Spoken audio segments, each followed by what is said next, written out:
Bonjour à tous, nous poursuivons avec la 5e Mishnah du 6e Pérec, le Nishmat Rifel Yaakov Ben Peretz Laurent. La Mishnah nous enseigne ici quel est le digne du sang d'une bête sauvage ou d'un oiseau, que comme nous l'avons vu donc depuis le début du Pérec, il faut recouvrir le sang après la shrita. Ce sang s'est mélangé avec de l'eau. Est-ce que maintenant, une fois mélangé avec de l'eau, il y a beaucoup d'eau et on ne voit pas la couleur du sang? Est-ce qu'on doit recouvrir ou pas? La Mishnah nous dit non. Imiesh bo mari dam. Donc dam shinter bamaim, le sang qui s'est mélangé avec de l'eau. S'il y a la couleur du sang, chayav lechasot, tu as l'obligation de recouvrir. Sinon, tu ne recouvres pas. S'il n'y a pas la couleur du sang, on n'est pas obligé de recouvrir.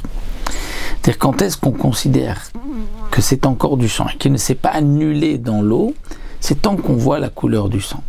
Maintenant, quel va être le din tarev beyain? Il s'est mélangé avec du vin rouge. Donc là, on ne peut pas savoir est-ce que le sang, on le reconnaît ou pas, parce que tout est rouge.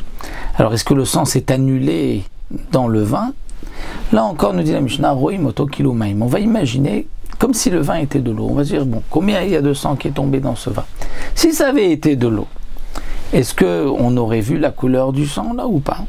Si oui, bien que c'est du vin, tu dois maintenant recouvrir. Sinon, eh bien, tu n'es pas obligé de recouvrir.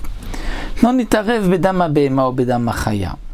Si le sang s'est mélangé bedama behema, c'est-à-dire dans le sang d'une bête domestique où il n'y a pas d'obligation de recouvrir le sang.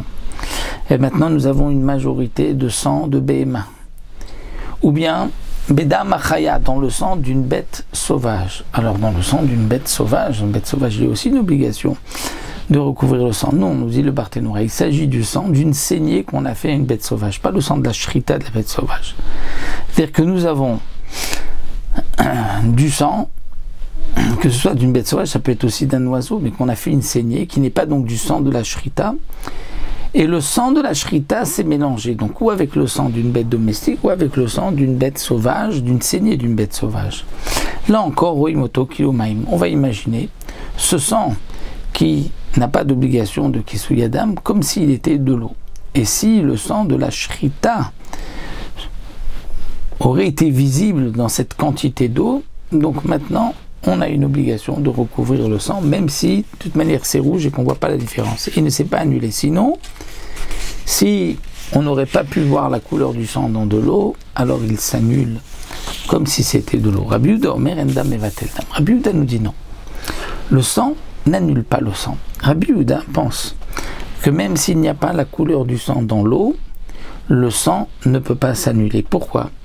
Parce que le sang ne s'annule pas dans le sang, parce que min bemino lo batel. Rabbi Yehuda pense dans toute la Torah, la même espèce min bemino ne s'annule pas. Quand j'ai du sang qui s'est mélangé avec du sang, il ne peut pas s'annuler. Donc tu as toujours une obligation de recouvrir le sang qui s'y trouve, parce qu'il y a à l'intérieur du sang de la chaya. La fameuse machloket entre Rabbi Yehuda et les Chachamim qu'on retrouve dans Masechet Yoma et dans d'autres Masetot, c'est justement à propos de Yom Kippourim, où la Torah dit que le Kohen Gadol va prendre velakar midam apar ou midam asaïr. C'est-à-dire que, normalement, après avoir donc aspergé à l'intérieur du Kodesh HaKodashim et sur la parochet, le sang du taureau que le Kohen Gadol amenait et le sang du bouc, il allait prendre les deux et les mélanger. Et ensuite, il va asperger le mélange sur le misbéach qui se trouve à l'intérieur. La Torah dit, il prendra le sang midam apar ou midam asaïr, le sang du pain et midam asaïr. Et l'Agma nous dit, mais puisque le sang du pain est beaucoup plus important, le taureau, que le sang du bouc, donc le sang du bouc s'est annulé dans la majorité. Et pourquoi la Torah dit on va prendre midam apar ou midam asaïr? Eh bien de là apprend Rabbi Yehuda, c'est qu'il ne s'annule pas.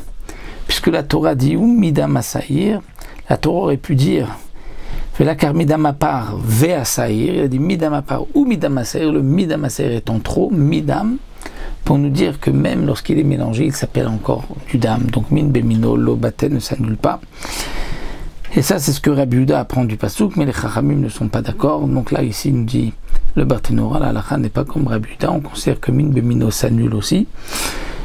Donc si c'est vrai que généralement dans les Issourim, comme nous le verrons dans le 7e, 8e Pérec, on parlera du Bitul Beshishim, il s'annule lorsqu'il y a un rapport de 1 pour 60.